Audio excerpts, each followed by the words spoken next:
Part 1. I remembered Jim's description of the woman who made her. How could a woman like that make a beautiful doll? My name is Stephen Amory, and I am a doctor. I live and work in London, and I have a house by the River Thames. Everything in this story happened because of a doll. It is a strange story, but true. It began on an October day 3 years ago. I can remember it clearly. The early morning sun was shining on the river when I left my house. I went to buy a copy of the Times, as usual. There was a flower shop on the corner of the road where I lived. I could see the brightly coloured flowers as I reached the corner. I turned into Abbey Lane and continued walking. I was enjoying the warm October sun. After a few minutes, I arrived at the newspaper shop. Suddenly, I remembered that it was a niece's birthday the next week, so I stopped and looked in the shop window. There were games and toys, paper and pens, books and sweets in the window. Most of it has been in that window for years, I thought to myself. I almost decided that there was nothing in the window for my niece. Then I saw a doll. She was half hidden in the corner of the window. She was made of cloth, and she had a painted face. The face was special. It had a lovely, gentle look, but sad eyes. Suddenly, I felt sorry for her, sitting in that crowded window. I know that this sounds strange, but I decided to go inside and to look at her more closely. The shop was owned by a man named Jim Carter. "Good morning, Dr. Amory," he said brightly when I walked in. "Do you want the Times as usual?" "Yes, please, Jim," I replied. "And I need a present for a little girl. It's her birthday next week." "Is it?" said Jim. "Yes," I said. "I was looking at that cloth doll in your window." "Oh?" said Jim. "The one that's half hidden in the corner," I said. Jim looked surprised. "That doll?" he said. "She's a little unusual." "Can I see her?" I said. "She's also very expensive," he said. He took the doll from the window and gave her to me, and I nearly dropped her in surprise. She was beautifully made. She seemed almost alive. Her dress and other clothes were handmade, not made by a machine. And her face was hand-painted. I could see it clearly now. She's lovely, I thought. She was made with a lot of love. I could see this love in the doll's face. I put her down gently. "How much do you want for her, Jim?" I asked. £12, Dr. Amory," he answered.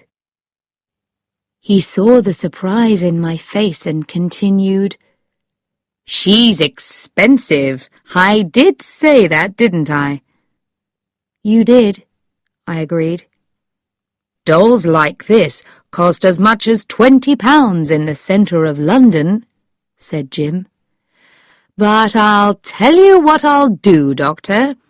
I'll sell her to you for £11. "Who makes them?" I asked. "I'd like to know something about the person who can make beautiful dolls like this." "The woman has lived in Hardley Street for some years now," said Jim. "She sometimes comes into my shop, and she brings me the dolls. "What's her name?" I asked. "I'm not sure," Jim answered. "It's something like Calamy." "What's she like?" I said. "She's a tall woman with red hair, and she wears very expensive coats and hats," replied Jim. "But she's got a very serious face. She never says very much when she comes into the shop. I'm honestly always glad when she leaves." He stopped for a minute, and then said, "And I've never seen her smile." I couldn't understand this. How could a woman like that make dolls as beautiful as these? "I'll buy the doll," I said at last. £11 seemed a lot of money for a doll. As I counted out the pound notes, I felt a little silly. Yes, the doll was a present, but I knew the real reason for buying her. I didn't want to leave her in that shop window. I took the doll home and put her in my small bedroom. She seemed to fill the room with her loveliness. I carefully put her into a box. Then I covered the box with brown paper. Later in the afternoon, I went to the post office and posted it to my niece. In the following days, I could not stop thinking about the doll, or about the gentle face and the sad eyes. I remembered Jim's description of the woman who made her. How could a woman like that make a beautiful doll? It was difficult to believe. So who was she? I wanted to know, but the weather got cold and wet. Children in the area became ill, and I was suddenly very busy. I soon forgot about the woman and the doll. One day, a few weeks later, my telephone rang. A woman's voice said, "Is that Dr. Amory?" "Yes, it is," I said. "Do you visit people who can pay for your visit?" the woman asked. "Yes, sometimes," I replied. "How much does it cost?" she asked. The voice sounded unpleasant. The woman seemed to think that money was more important than the sick person. "A visit will cost £5, I replied. "Oh," she said. "But if you really can't pay, then I don't ask for the money," I said. "That's all right," she said. "I can pay £5. "What's your name?" I asked. "Rose Calamit," she answered. "I live in the house next to the cake shop in Hardley Street. My rooms are on the 2nd floor. "I'll be there soon," I told her.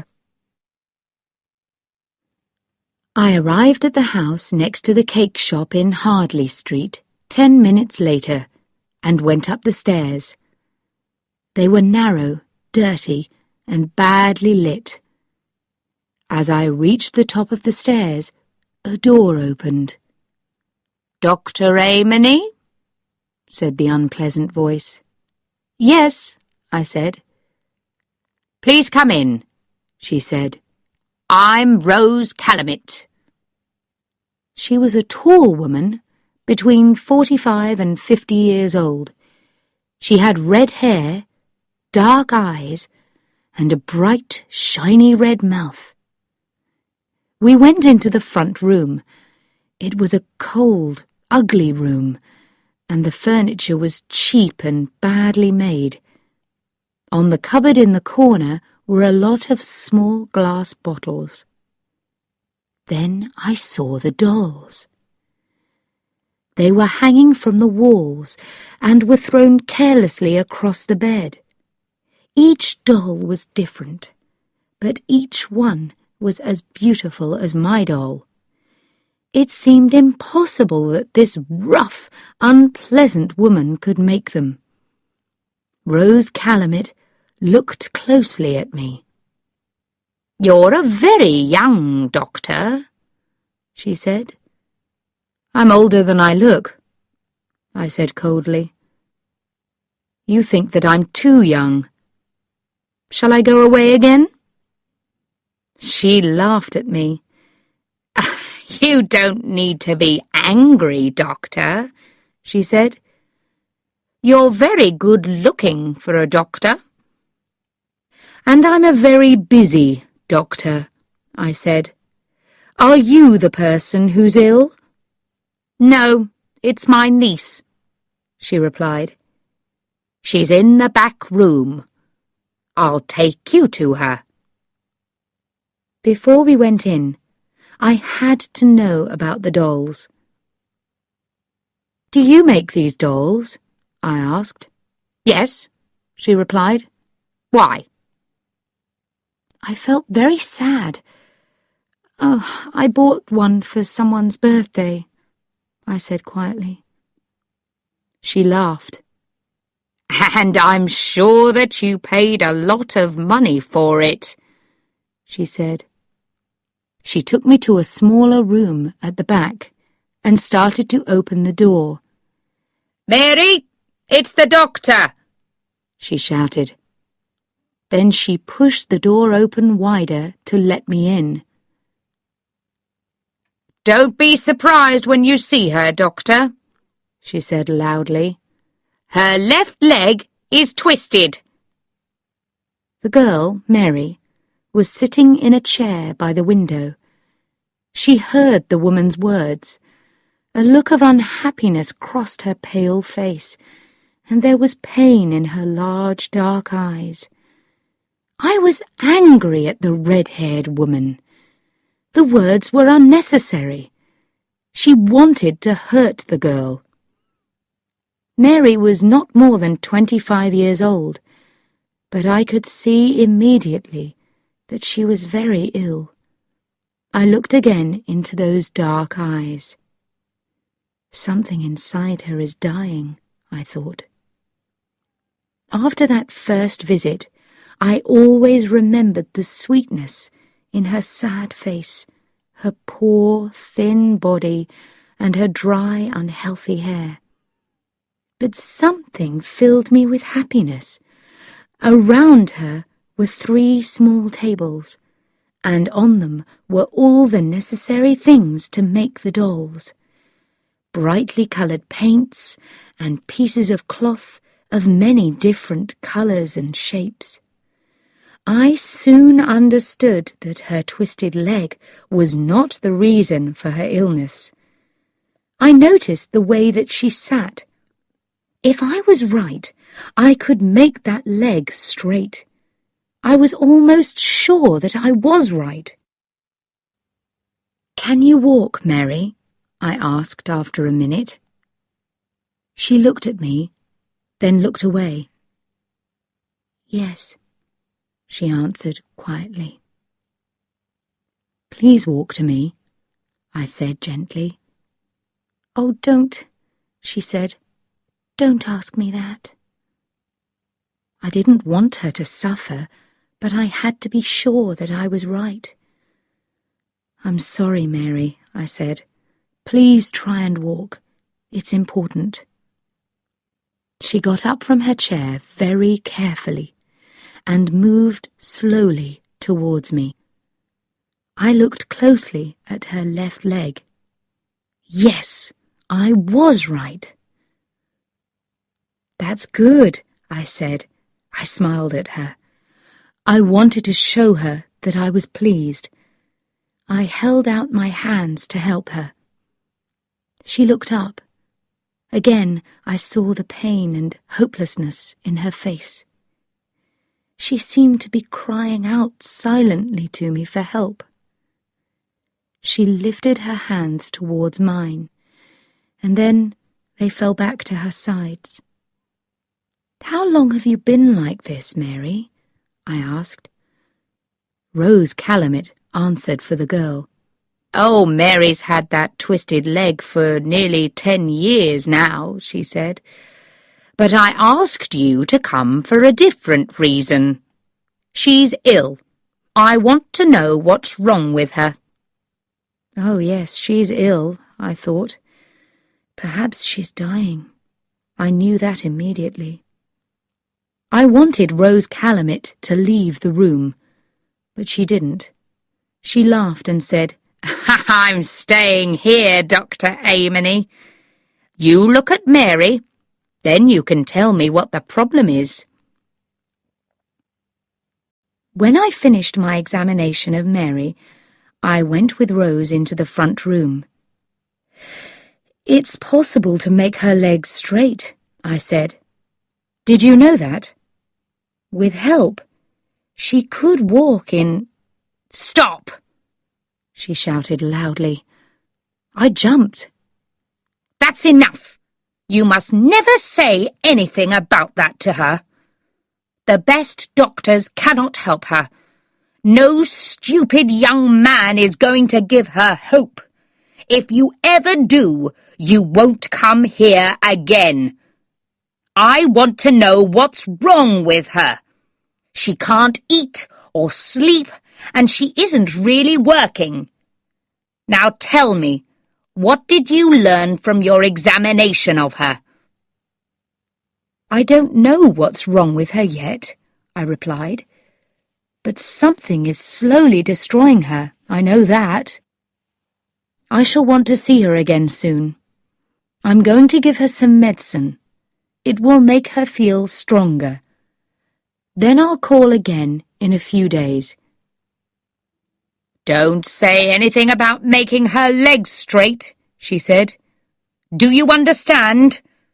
If you do, I'll get another doctor." "All right," I said. I wanted to be able to visit Mary again, and I thought to myself, perhaps when Mary's feeling better, I can talk to her about her leg. I was ready to leave. I picked up my bag. "These dolls," I said. "Yes," she said. "I thought that you made them," I said. "I do," she said in her unpleasant way. "I draw them. Mary makes them. It stops her thinking about her leg. I don't want her to think about the fact that she'll never marry. She'll never have children." I walked out into the bright October sunshine. I knew that Rose Calumet was lying. I now knew the sweet person who made those special dolls. I was happy about this, but I was also worried about Mary. I had to discover what was wrong with her. I had to know before she died. Part 2. Without Mary and the dolls, the money will end. But what was killing Mary? I still did not know. I discovered more about Mary during my next few visits. Her name was Mary Nolan.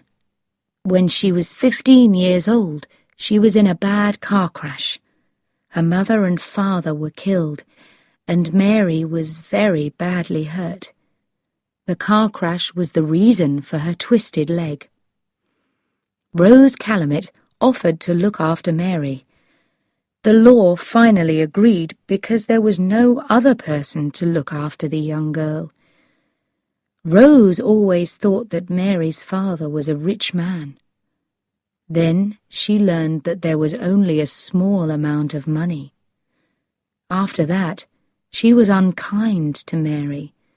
She made her very unhappy. Mary was never able to forget her leg. Her aunt seemed to say, "No man will love you.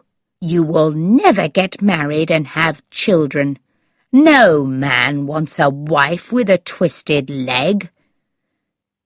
The years passed, and Mary began to believe her aunt. She stayed with her. She did what her aunt wanted her to do. She could see no reason to leave her aunt, so she lived an unhappy life without hope. Then Mary started to make the dolls. Rose Calamit saw how lovely the dolls were. She soon realized that she could sell them for a lot of money. She was right. After she sold a few, she decided Mary must work on them every day of the week, from morning until night. Rose did not love Mary, but the girl produced hundreds of dolls over the years.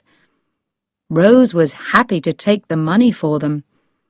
But now Mary was ill, and Rose immediately said to herself, "Without Mary and the dolls, the money will end." But what was killing Mary? I still did not know. I could see that she was afraid of her aunt, but it wasn't that. And I couldn't ask Mary, because her aunt was always with us. Mary found it difficult to say anything to me with Rose in the room. I did not tell Mary that perhaps I could make her legs straight. It was more important to discover why she didn't want to continue living. I told Mary to stop working on the dolls, and I brought her some books and some chocolates. For 10 days, she seemed to get better,